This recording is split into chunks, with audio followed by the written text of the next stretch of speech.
후보는 제주와 호남, 홍준표 후보는 울산, 경남에서 유세전을 이어갔습니다. 안철수 후보는 대전과 대구에서, 유승민 후보는 이틀째 수도권에서, 심상정 후보는 인천 지역에서 표심을 공략했습니다. 주요 대선 후보들 모두 아동수당 지급 공약을 내세웠습니다. 이 공약이 실현되면 어린 자녀를 키우는 집에선 매달 10만 원 정도씩을 받게 됩니다. 후보별 공약의 차이점과 재원 마련 대책을 검증했습니다. 북한 외무성 부상이 미국이 군사 공격을 계획하면 핵 선제 공격으로 대응하겠다고 말했습니다. 유엔 주재 북한 대표부도 한반도에서 언제든 핵전쟁이 일어날 수 있다고 위협했습니다. 방한 중인 펜스 미 부통령이 한미 FTA 개선을 추진하겠다고 밝혔습니다. 한미 FTA로 미국의 무역 적자가 2배 이상 늘었다고 주장했습니다.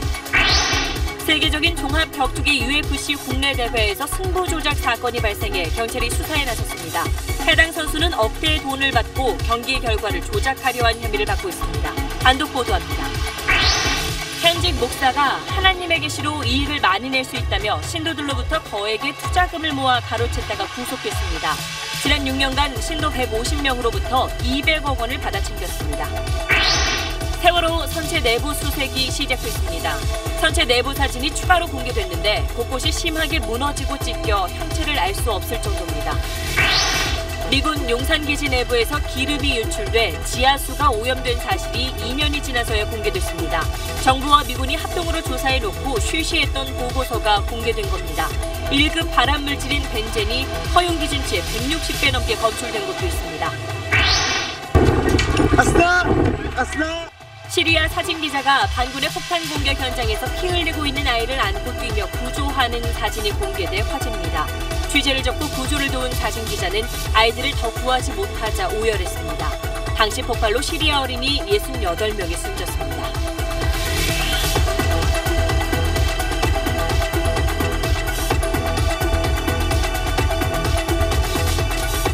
에너지를 쓰던 자동차가 수소로 에너지를 만드는 시대로 현대자동차. 여러분 안녕하십니까? 공식 선거운동 이틀째 공약들이 쏟아지고 있습니다. 제약회사들이 신약 내놓을 때마다 선전하는 내용이 전부 사실이면은 세상의 모든 병이 이미 사라졌을 거란 우스개가 있습니다. 과거 선거 때마다 나온 공약들도 그랬습니다. 이번 후보들 공약은 달랐으면 합니다. 먼저 문재인 더불어민주당 후보입니다. 문 후보는 호남을 찾아서 노인 공약을 내놨습니다. 매달 기초연금 30만 원을 약속했습니다. 한정원 기자가 보도합니다. 문재인 민주당 후보는 호남을 찾아 비빔밥을 비비는 퍼포먼스를 하며 통합을 강조했습니다. 그러면서 지역에 치우친 정당은 국정을 감당 못한다며 국민의당과 안철수 후보를 겨냥했습니다. 민의정당, 급조됩니다. 지역적으로 치우친다. 그런 당이 이 위기 상황 속에서 국정을 감당할 수 있겠습니까? 노인 공약도 발표했습니다. 65세 이상 소득 하위 70% 어르신들에게 매월 기초연금을 30만 원으로 올려 지급하는 게 핵심입니다. 젊은 사람들 자기 앞가림하기도 힘든 그런 세상이고요. 그래서 이제는 국가가 나서서 우리 어르신들께 효도해야 한다고 생각합니다.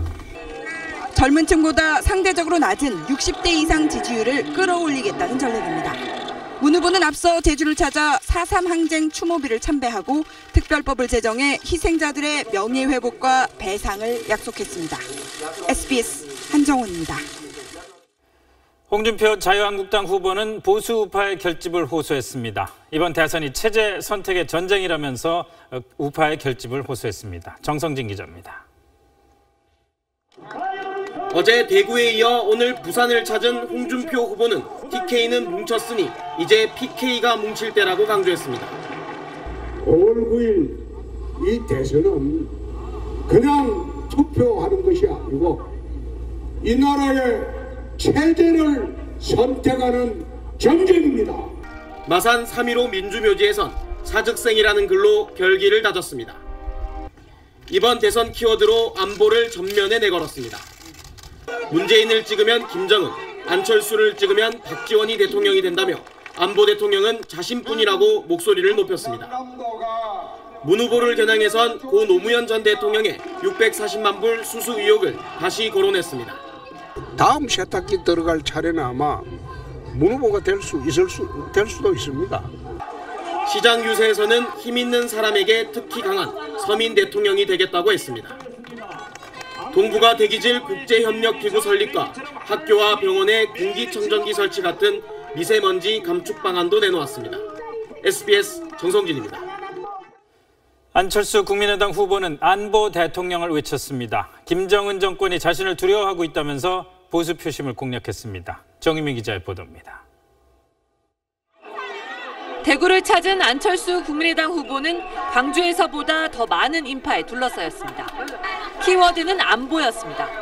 북한 매체가 자신을 차악의 선택이라고 했다며 이건 김정은 정권이 자신을 두려워하기 때문이라고 주장했습니다. 김정은 정권에게 분명하게 경고합니다. 핵을 버려라! 도발을 멈춰라!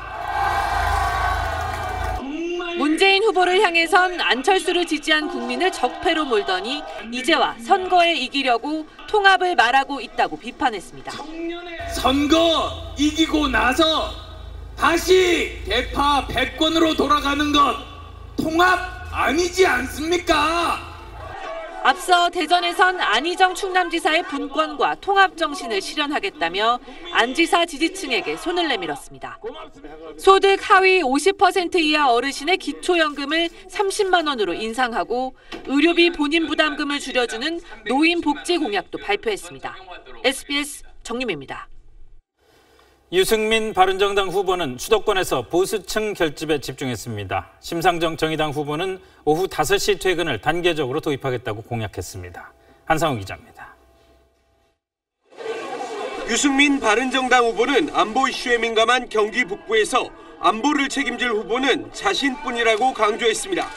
북한으로부터 국가안보 확실하게 지키고 부정부패 없이 깨끗하게 할 인물인지 봐주십시오. 사드를 두고 말을 바꾼 안철수 후보가 안보 대통령이 되겠다는 건 국민을 속이는 거짓말이라고 주장했습니다. 중소기업 활성화를 위해 4대 사회보험 비용을 정부가 부담하고 근로자 처우를 개선하는 공약도 내놨습니다. 심상정 정의당 후보는 근로 현장을 찾아 노동자 표심을 공약했습니다. 우체국을 찾아 우편물 분배 업무를 체험한 뒤 비정규직 처우 개선을 약속했습니다.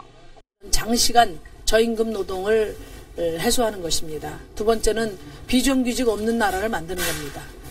2022년부터 오후 5시 퇴근을 단계적으로 도입해 2025년에는 주 35시간 노동 시대를 열겠다고도 공언했습니다. SBS 한상우입니다. 공식 선거운동 초반에 후보들이 어디를 방문해서 또 어떤 메시지를 내놓느냐는 대선의 중요한 관전 포인트입니다. 어제 오늘 이틀 동안 후보들의 동선을 김현우 기자가 분석해봤습니다. 네, 지난 대선 첫 공식 선거운동을 고향인 부산에서 시작했던 문재인 후보는 이번엔 보수의 기반 대구에서 출발을 했습니다. 대전을 거쳐 촛불의 상징인 서울 광화문에서 첫날 일정을 마쳤습니다. 문 후보가 이렇게 상행선이었다면 안철수 후보는 하행선이었습니다. 광화문에서 출근 인사로 시작한 뒤에 곧바로 전주로 이동했고 광주에서 집중 유세를 펼쳤습니다. 지도를 보면 문 후보는 주로 동쪽, 안철수 후보는 주로 서쪽을 선택하면서 첫날 겹치는 곳은 없었는데 상대방보다 지지율이 낮은 취약 지역부터 찾아서 자신의 지지율을 조금 끌어올려 보겠다, 이런 의도가 담긴 겁니다. 그러면 오늘은 어땠을까요? 아침 일찍 제주로 이동한 문재인 후보는 전주를 거쳐서 광주로 이동해 지지를 호소했습니다. 어제 안 후보가 머물렀던 이 호남 쪽을 집중 공략한 겁니다. 안철수 후보도 어제 문재인 후보의 길을 뒤쫓았습니다. 오전에 대전에서 유세를 한 뒤에 대구로 넘어가서 보수층 껴안기에 힘썼습니다. 각 후보가 이틀 동안 이렇게 이동한 거리가 한 2,000km 정도 되는데 보시면 열세 지역에서 자신의 우세 지역으로 점차 이동을 하면서 초반 바람을 좀 일으켜 보겠다, 이런 시도를 한 걸로 분석됩니다. 다음 후보들 보시겠습니다. 홍준표 후보는 경부선을 따라 이동했습니다. 어제 서울, 대구를 거쳐서 오늘 부산에 도착을 했는데 자신이 도지사였던 경남을 포함한 영남 지역에 초반 화력을 집중하고 있습니다. 자, 이번엔 유승민 후보입니다. 좀 지도를 키워봤는데요. 인천과 수원을 어제 누빈 데 이어서 오늘은 경기 북부 쪽을 다녔습니다. 아무래도 유권자가 가장 많은 수도권에서 초반 승부를 걸어보겠다는 전략입니다. 또 심상정 후보는 이틀 동안 서울과 인천에서 현장 일터를 찾으며 주 지지층인 노동계 표심을 다지는 데 주력했습니다. SBS 김현우입니다.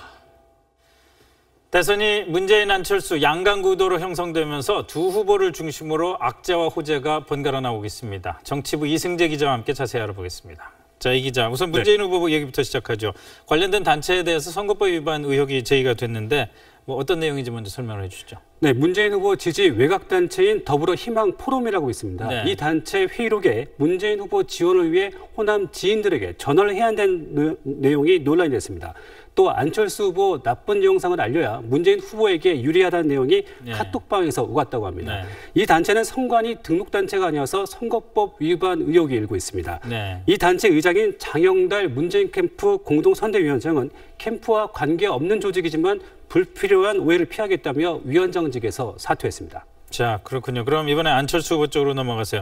천안함 희생장병 유족들한테 뭘 추모를 방해했다 이런 의혹이 제기됐다면서요? 네, 천안함 희생자 유가족이 최근 페이스북에 올린 글이 기사화됐습니다. 대전 현충원에서 참배하고 있는데 누군가 와서 안철수 후보 방문을 위해 묘역을 비워달라고 요구했다는 겁니다. 안철수 후보 측은 가짜뉴스라고 반박했고 유가족은 실제 있었던 일이라고 계속 얘기하고 있습니다. 안철수 후보는 일단 앞으로 이런 일이 없게 세심하게 살피겠다고 밝혔습니다. 여기까지는 일종의 악재라고 할 수 있을 것 같고 어제 같은 경우에는 안철수 후보의 선거 포스터가 아주 관심을 많이 모아가지고 호재가 됐었던 것 같아요. 오늘은 또 문재인 후보의 문재인 1번가 사이트요? 네, 맞습니다. 실시간 검색어 1위를 했더라고요. 그 문재인 1번가는 문재인 후보의 정책 홍보 사이트입니다. 마치 쇼핑몰 사이트처럼 꾸몄는데요. 각종 정책을 베스트 상품, 신상품, 스페셜 상품 이렇게 소개하고 있습니다. 즉시 구매를 누르면 쇼핑몰처럼 배송이 이루어지거나 이런 건 아니고요. 정책을 지인들하고 공유할 수 있게 해놨습니다. 이 사이트에 대한 관심이 많아지면서 오후 한때 접속 폭주로 사이트가 다운되기도 했습니다. 어제 안 후보 사이트도 그렇고 안 후보 포스터도 그렇고 오늘 문 후보 사이트도 그렇고 참 선거와 관련된 아이디어들이 많이 쏟아지는 것 같습니다. 네, 그렇습니다. 잘 들었습니다. 오늘 각 정당의 선거 보조금 421억 원이 풀렸습니다. 말 그대로 선거 잘 치르라고 주는 돈이지만 중간에 사퇴를 해도 반납할 필요가 없다는 게 여전히 논란입니다. 이경원 기자가 취재했습니다. 돈 쓸 곳이 넘쳐나는 6개 정당에 421억 원이 지급됐습니다. 민주당이 123억여 원, 한국당이 119억여 원, 국민의당과 바른정당, 정의당은 각각 86억여 원, 63억여 원, 27억여 원을 받았습니다. 조원진 의원이 대선 후보로 등록한 새누리당도 3,200만 원을 가져갔습니다. 반면 국민의당은 안철수 후보가 어제 의원직을 사퇴하면서 3,200만 원이 깎였습니다. 421억 원은 지난 총선 유권자 수의 1,001원씩을 곱해서 정해졌고 대선 후보를 낸 원내 정당들이 의석수나 총선 득표율 등에 따라 나눠 가졌습니다. 선거보조금은 단일화나 연대 등으로 후보가 사퇴해도 반납하지 않아도 됩니다. 정치자금법상 선거보조금 지급 규정만 있을 뿐 반환에 대한 부분은 없습니다. 지난 대선에서 옛 통합진보당 이정희 후보가, 지지난 대선에선 옛 국민중심당 심대평 후보가 각각 27억과 15억 원을 받고 사퇴해 이른바 먹튀 논란이 일었습니다. 선거보조금은 당 운영비로 쓰거나 과거 부채를 탕감하는 데 써도 상관없습니다. 법 규정이 꼼꼼하지 못한 탓인데 선거를 잘 치라고 주는 보조금의 취지가 무색해지는 대목입니다. SBS 이경원입니다.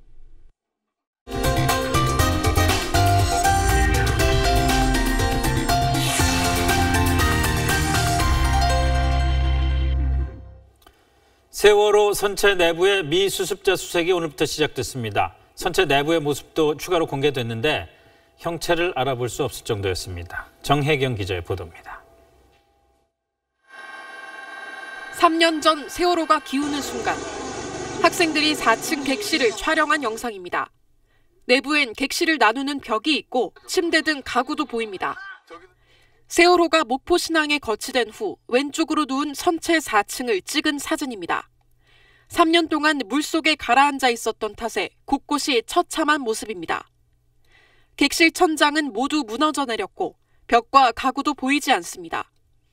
침몰 후 바닷물을 먹어 약해진 뒤 무너져 내린 겁니다.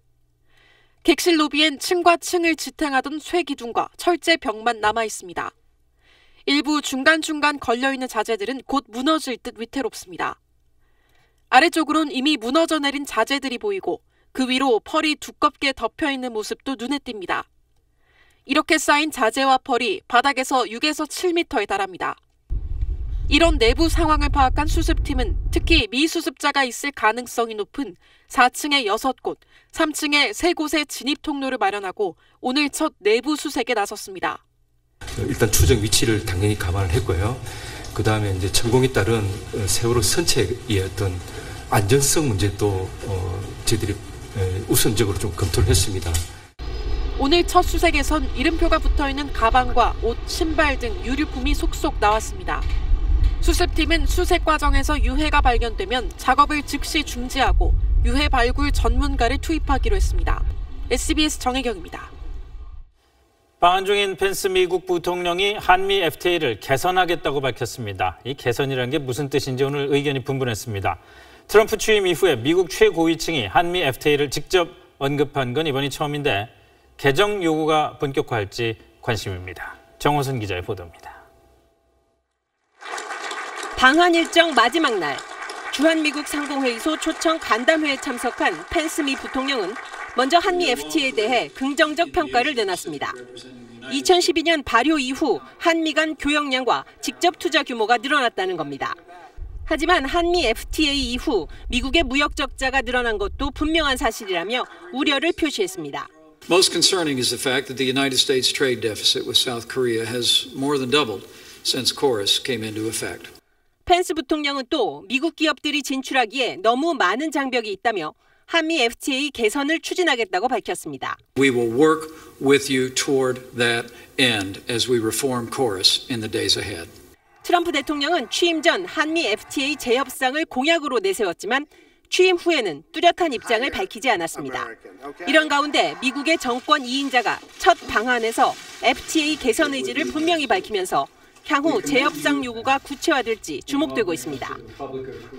자, 정호선 기자, 펜스 부통령이 개선이라는 얘기한 게 영어로 보니까 리폼이더라고요. 예. 이게 그러면은 재협상이냐, 뭐 재개정이냐 별 얘기가 오늘 다 나왔더라고요. 그렇습니다. 이제 리폼이라는 단어를 일단 우리 정부는 재협상보다는 다소 완화된, 그러니까 네. 좀 약한 표현으로 받아들이고 있습니다. 그러니까 특히 오늘 자리가 미국 기업인들이 모인 주한상공회의소 행사인 만큼 일종의 립서비스일 수도 있다, 이런 해석도 가능합니다. 네. 마냥 작정하고 수위를 높일 생각이었다면 뭐 재협상, 리니고시에이션이라든지 네. 또는 뭐 조약에서 쓰는 개정, 뭐 리바이즈, 어멘드 뭐 이런 보다 네. 직접적인 단어를 썼을 거라는 거죠. 그래서 일단 우리 정부는 미국의 속내가 뭔지 좀 분석을 하고 있습니다. 그러니까 미국의 상공인들을 상대로 한 얘기니까 우리 정부 입장에서 뭐 크게 걱정할 필요 없다 이런 말인 모양이군요. 일단 전문가들이 이 부분에 대해서 어떻게 생각하는지 가장 궁금해서 한미 네. FTA 당시에 검투사로 불렸죠. 그 당시 수석 대표인 김정은 전 본부장을 네. 만나서 얘기를 한번 들어봤습니다. 일단 들어보시죠. 미국이 중국 적자가 제일 크죠. 독일, 일본, 멕시코 뭐 이런 나라들이 뭐 3,500불, 700억 불, 600억 불 이렇게 적자인데요. 그런 걸 다 도외시하고 이 우선순위를 갖고 강도 높게 문제를 제기한다. 저는 그런 결론에 도달하기는 쉽지 않겠다 그런 생각입니다. 그러니까 미국이 지금 가장 우선시하는 거는 나프타, 북미 자유무역협정 그리고 대중무역적자 문제이기 때문에 한미 FTA는 아무래도 우선순위에서 좀 밀릴 수밖에 네. 없다. 그런 해석입니다. 뭐 그래도 대비는 해야 되겠죠. 그렇습니다. 어쨌든 우리 정부가 생각하는 어떤 미국의 속내 뭐 이런 것들이 좀 예측이 됩니까? 일단 한미 FTA 이후에 미국은 서비스 수지에서는 흑자고요. 상품 수지에서는 적자입니다. 네. 그러니까 앞으로는 법률이나 의료시장, 자신들한테 유리한 시장은 좀 더 개방해라 이렇게 얘기할 가능성이 높고요. 상품 쪽에서는 적자 중에서 58%를 차지하는 자동차 시장이 주된 타겟이 될 가능성이 있습니다. 일단 북핵 협력을 위해서 방한해서 한미 FTA를 거론한다는 거는 안보와 경제를 연계하는 트럼프의 전형적 스타일이기 때문에 중국하고도 그랬죠. 그렇죠. 그래서 곧 들어설 이 한국의 새 정부에게 어떤 압박을 가하려는 것이다. 이런 해석도 나오고 있습니다. 알겠습니다. 잘 들었습니다.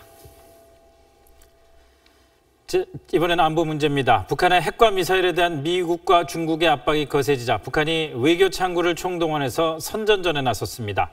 핵무기로 미국을 선제 공격할 수 있다고 위협했습니다. 뉴욕 최대식 특파원입니다. 북한은 미국의 군사적 압박을 핵전쟁 카드로 맞받았습니다. 유엔 주재 북한 대표부는 미국이 거대한 핵전략 자산을 한반도에 배치해 위기가 초래됐다며 핵전쟁을 경고했습니다. It has been created a dangerous situation in which the thermonuclear war may break out at any moment on the peninsula. 한성열 외무성 부상도 평양을 방문 중인 BBC 취재진에게 미국이 군사 공격을 계획할 경우 핵 선제 공격으로 대응하겠다고 말했습니다. 선제 타격이 미국의 전유물이 아니라는 점도 강조했습니다.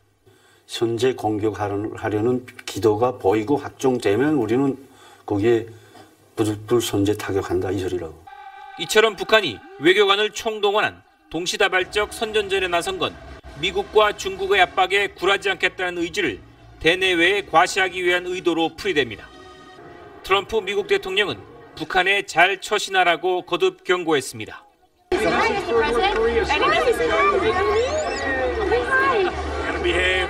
백악관은 북한에 대해 딱 그어놓은 레드라인이 있는 것은 아니라며 독자적 판단에 따라 필요할 경우 행동에 나설 수 있음을 시사했습니다. 뉴욕에서 SBS 최대식입니다. 긴장이 계속되면서 일본의 미군 기지에서도 연일 긴박한 움직임이 감지되고 있습니다. 최근에 배치된 최신의 스텔스 전투기 F-35에 폭탄을 실는 훈련이 공개됐는데 아베 내각은 오늘도 한반도 위기설을 부채질했습니다. 이번에는 도쿄 최원 특파원입니다. 일본 이와쿠니 주일 미군 기지입니다. 지난 1월 이곳에 배치된 최신의 전투기 F-35 스텔스기에 긴급 폭탄 장착 훈련이 한창입니다. 장착된 폭탄 GVU-32는 지하 벙커나 장갑 탱크를 단번에 파괴할 수 있습니다.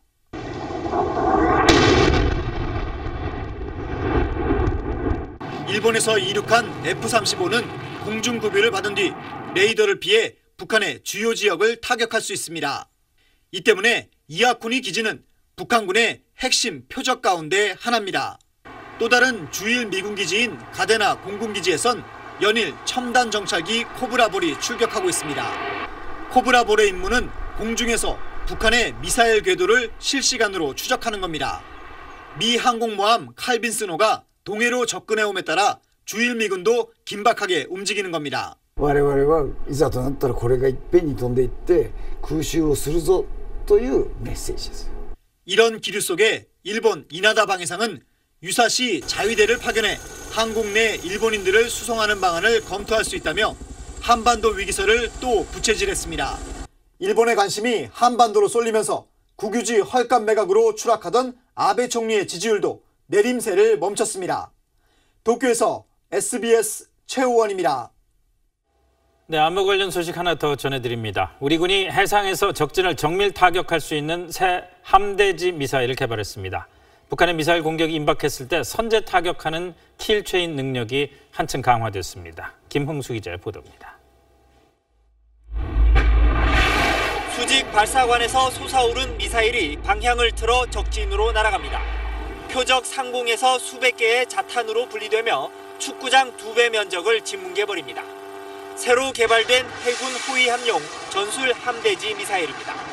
자탄은 장갑차를 뚫을 정도로 강력하고 전파 교란에도 목표물을 정확히 타격하는 항제밍 유도 기술도 적용됐습니다.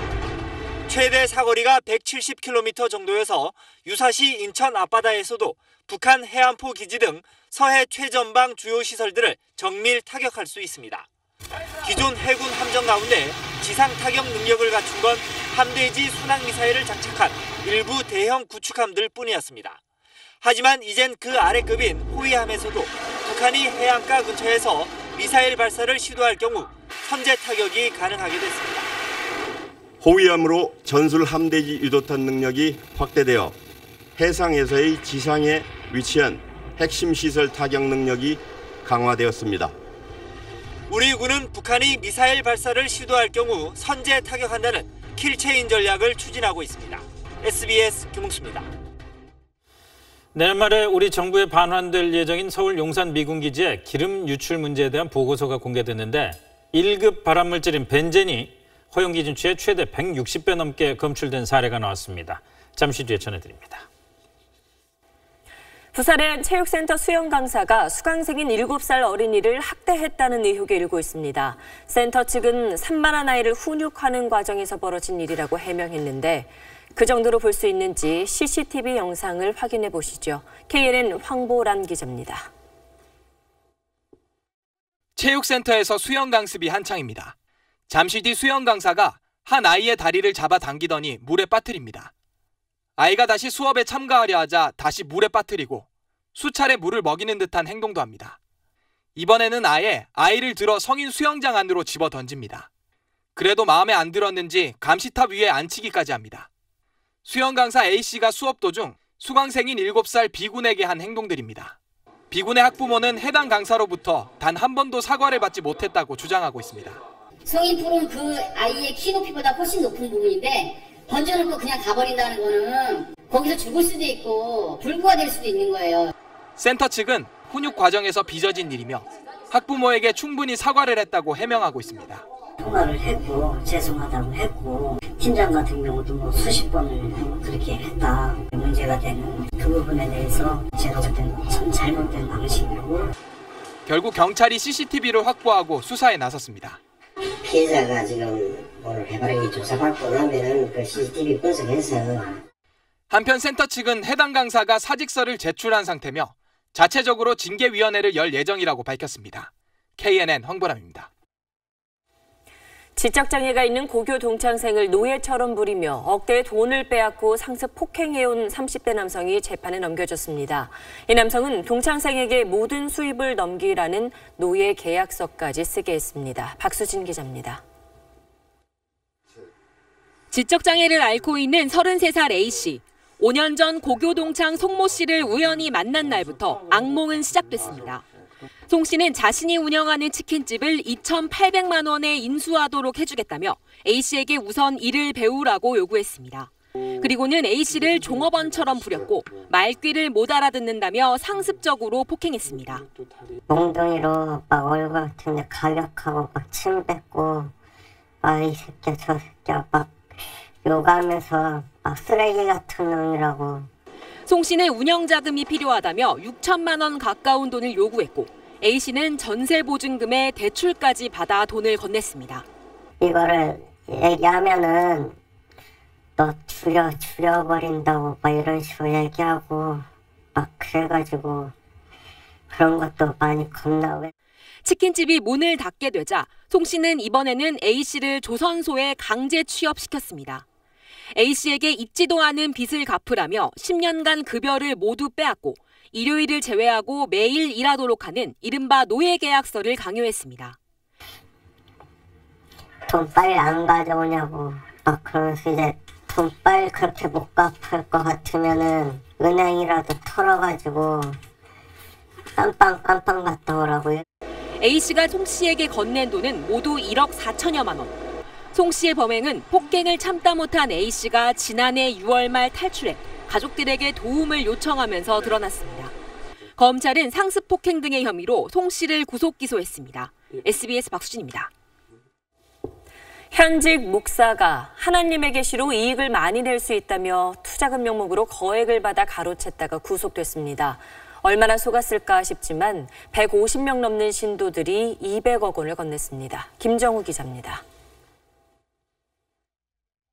수십 명의 사람이 자리에 앉아 누군가의 말에 귀를 기울이더니 갑자기 일어나 박수를 치기 시작합니다.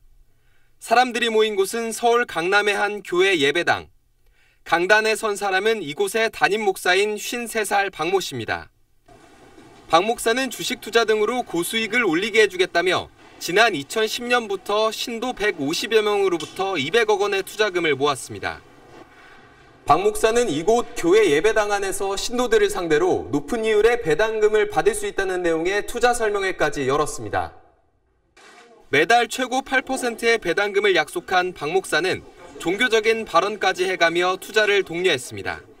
기도하면 우리의 예상을 뛰어넘을 수도 있고 우리의 부족분을 보완해서 하나님 일을 아름답게 행하실 줄로 믿습니다. 일부 신도에게는 전세금을 빼서 투자하고 월세를 살라고 부추기기도 했습니다. 하지만 실제로는 어디에도 투자하지 않았고 신도들로부터 받은 돈으로는 자신의 외제차 렌트비와 아파트 월세를 냈습니다. 우리들만의 혜택받은 성도들이다 해가지고 이곳이 바로 노아의 방주다. 목사가 그렇게 얘기하면 그런가 보다. 경찰은 사기 혐의 등으로 박 목사 등 2명을 구속하고 신도들의 투자금을 모은 교회 관계자 18명을 불구속 입건했습니다. SBS 김정호입니다. 내년 말 우리 정부에 반환될 예정인 서울 용산 미군 기지입니다. 이 기지 안에서 기름이 유출돼 지하수를 오염시킨다는 문제 제기가 끊이질 않았는데 재작년 우리 정부와 미군이 합동조사를 해놓고도 쉬쉬해오던 보고서가 오늘 공개됐습니다. 내용이 충격적입니다. 장세만 기자입니다. 용산 기지 담장과 맞붙은 녹사평역 앞. 지하 15m 깊이의 채집봉을 넣어 지하수를 퍼내자 황갈색 액체가 물 위에 떠오릅니다. 이 촉감도 미끌미끌한 뿐만 아니라 코를 대고 냄새를 맡아보면 주유소에서 흔히 맡는 기름 냄새 그대로입니다.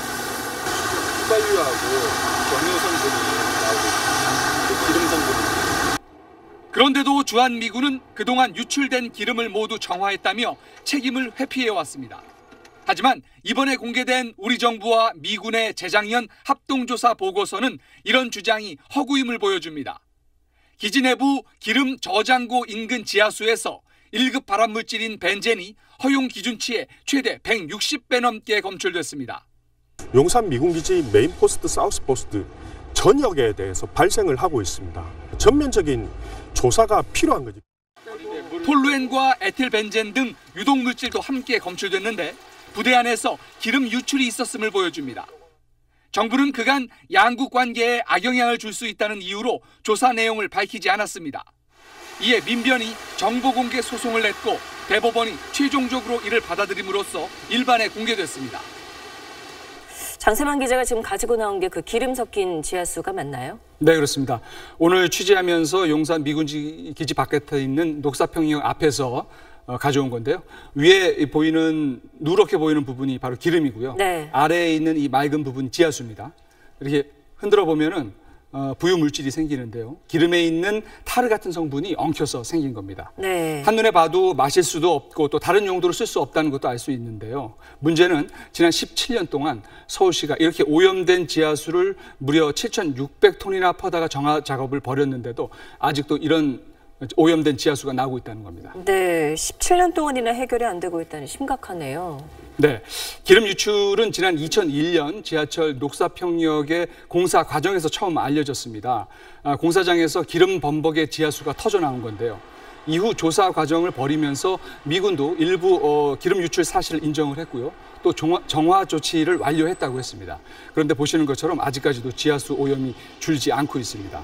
우리 정부와 미군이 재작년에 합동 조사를 해놓고도 그동안 이 소파 규정을 내세워서 공개를 거부해 왔습니다.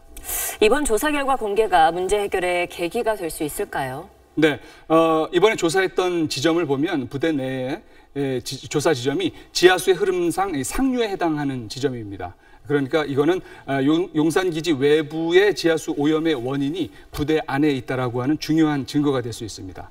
환경부가 앞으로도 2차, 3차 조사 보고서를 공개하겠다고 하니까 이 미군의 책임 여부에 대해서 결론을 낼 수 있을 것 같습니다. 네, 잘 들었습니다.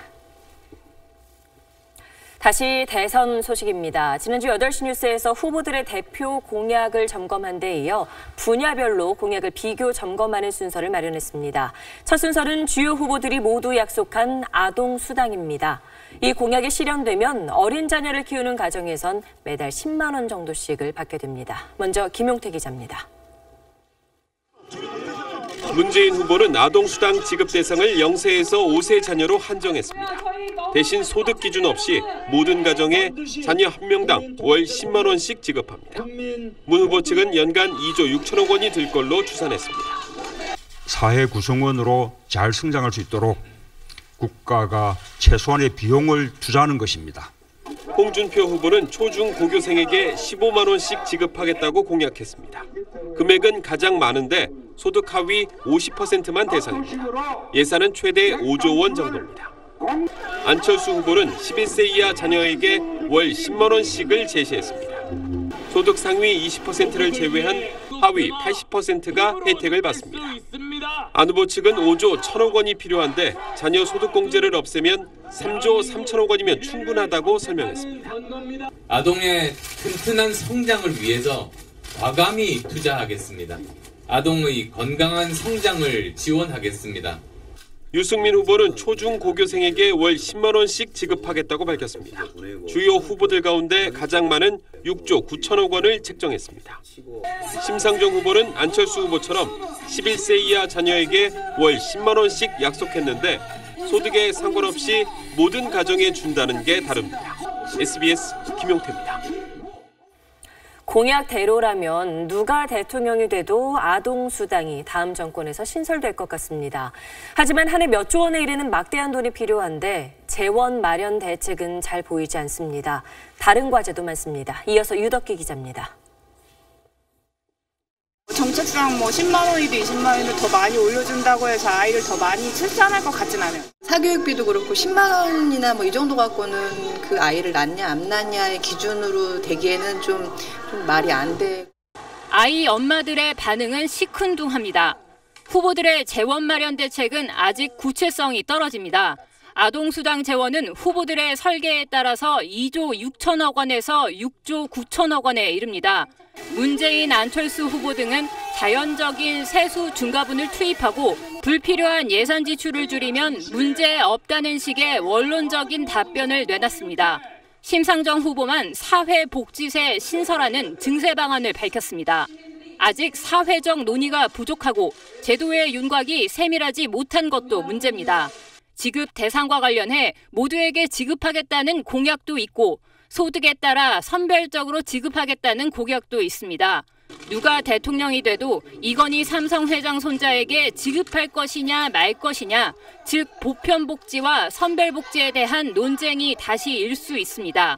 보편적인 복지로 갈 것인지 아니면 가구 소득별 또 연령별 또는 자녀 수에 따라서 차등을 두는 선별적 복지로 갈 것인지 결정이 필요할 것으로 생각이 됩니다. 가정 양육수당을 유지하느냐 마느냐 하는 구체적인 내용으로 들어가면 제도 설계가 더욱 복잡해질 수 있습니다. 네, 유덕기 기자. 후보들이 다들 아동수당 신설하겠다고 약속하는 배경이 뭔가요? 네, 사실 국가적 과제인 저출산 문제 해결을 위한 공약으로 나온 건데요. 그런데 아무래도 현금으로 무언가 주겠다 하면은 눈길이 가게 마련입니다. 따라서 후보들 가운데 누군가 이걸 하겠다 하니 다들 따라서 하는 모양새도 있는 거 아니냐라는 분석도 있습니다. 네, 다른 나라도 아동수당 지급을 저출산 대책 중에 하나로 운영하고 있습니까? 이 아동수당 같은 경우는 아동 복지 차원에서 도입된 정책이지 저출산 대책보다는 그 부분이 좀 강합니다. 네. 이 표를 함께 보시겠습니다. 프랑스나 영국 같은 국가들이 1, 2차 세계대전 이후에 국가 재건 과정에서 아동복지를 위해 도입한 제도입니다. 일본도 1972년도 때 도입을 합니다. 세계적으로 91개국에서 실시하고 있는데 소득액과 자녀 수에 따라서 이렇게 차등 지급하는 국가들이 많습니다. 네. 따라서 만약 우리나라도 이 제도를 도입한다. 그런데 대전제가 저출산 대안이다 한다면 첫째보다는 둘째에게 더 많이 지급을 한다든지 하는 어떤 차등적인 지급 그림이 있어야 되는 거 아니냐라는 전문가들의 지적이 있었고요. 하지만 아직까지 후보들의 공약에서는 그런 구체성은 보이지 않았습니다. 네, 지금 정도면 아동수당이 저출산 극복을 위한 현실적인 해법이다라고 보기엔 좀 부족한 것 같네요. 네, 그렇습니다. 아무래도 이 대한민국의 저출산 문제가 사회 경제적으로 복잡하게 얽혀있기 때문인데요. 네. 한 달에 10만 원 준다, 15만 원 준다 정도 가지고 양육에 두는 경제적인 부담을 경감한다라는 거 체감하기 쉽지 않을 겁니다. 따라서 다른 저출산 대책과 함께 아동수당 정책이 어우러져야지 시너지 효과가 날 것이다라는 게 전문가들의 의견인데 아직까지 그러한 모습들이 공약에서 읽히진 않고 있습니다. 네, 그렇네요. 잘 들었습니다.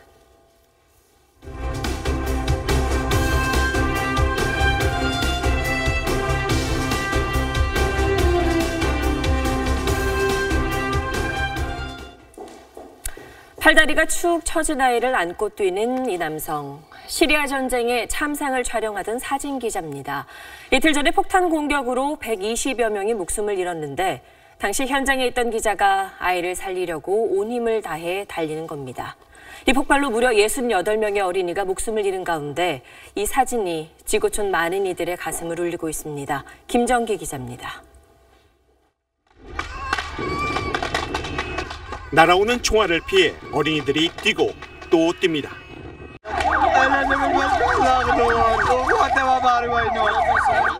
지난 16일 반군에 포위됐다 철수하던 시아파 주민을 태운 버스 수십 대가 폭탄 공격을 당했습니다.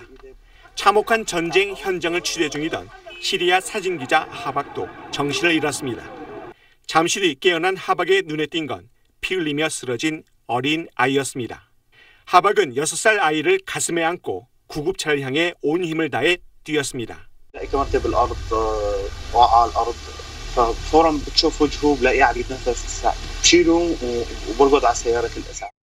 기자 한 손엔 사진기가 들려 있습니다. 촬영보다는 아이의 생명이 더 소중했던 겁니다. 다른 아이를 구하기 위해 다시 현장으로 달려간 기자는 힘없이 주저앉고 말았습니다.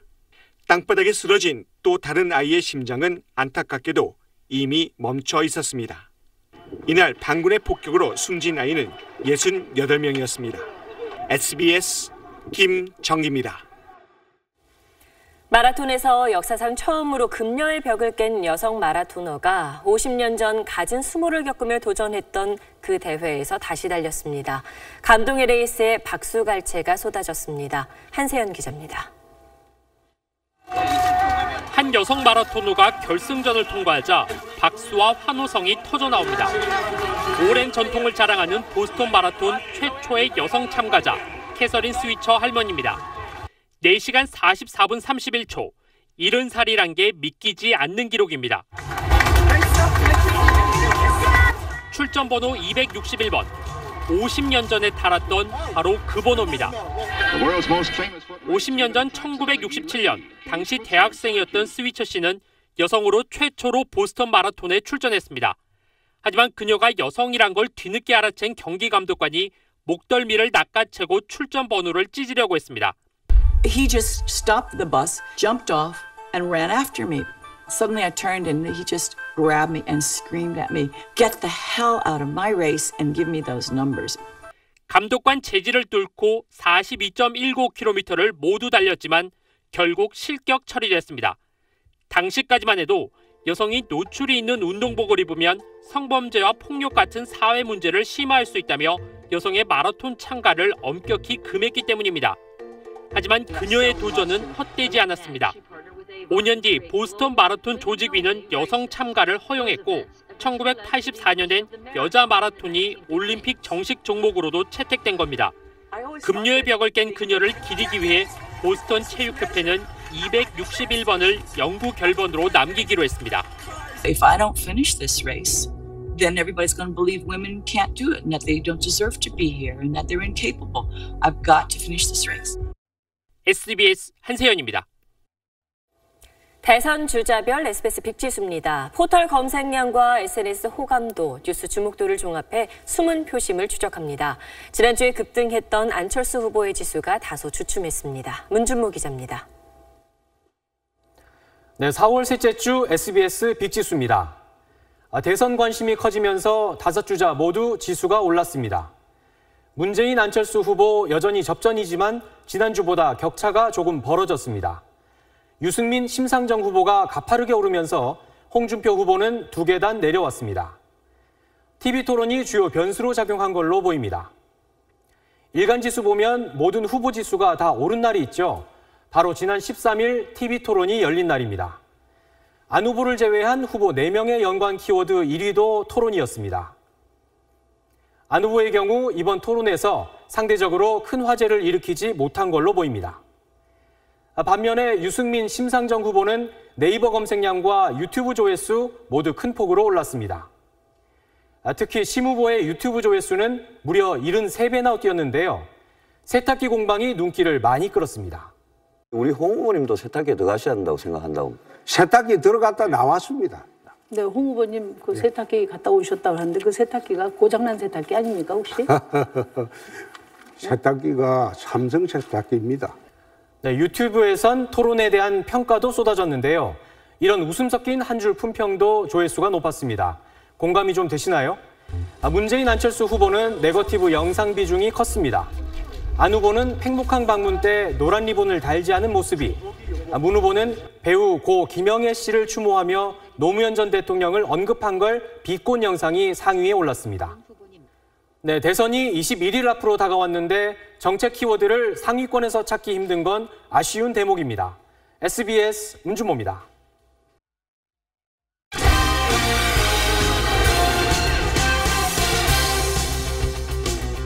프로배구 삼성화재의 훈련이 육상대회를 방불케 하고 있습니다. 명가 재건을 위해 친정팀 지휘봉을 새로 잡은 왕년의 갈색 폭격기 신진식 감독 때문입니다. 유병민 기자입니다. 휘슬 소리와 함께 선수들이 코트를 전력으로 질주합니다. 야, 잡힌다! 체육관은 거친 숨소리로 가득합니다. 삼성화재는 매일 지옥 같은 스피드 강화 훈련을 통해 새로운 팀으로 거듭나고 있습니다.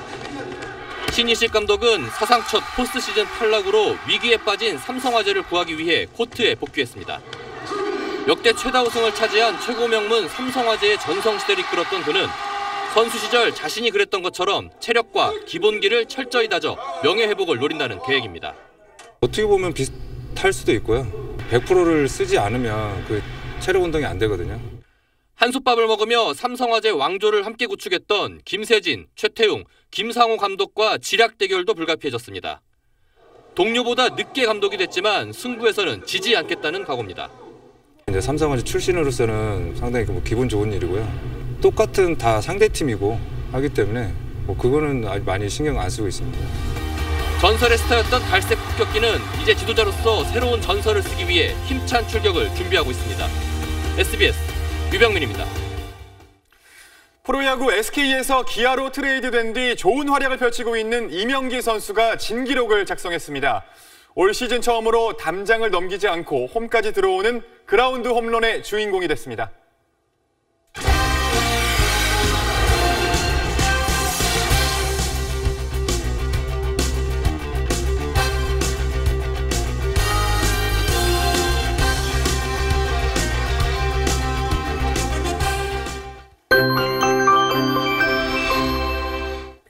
오늘 일부 서해 섬 지역에서는 올 들어 처음으로 황사가 나타났습니다.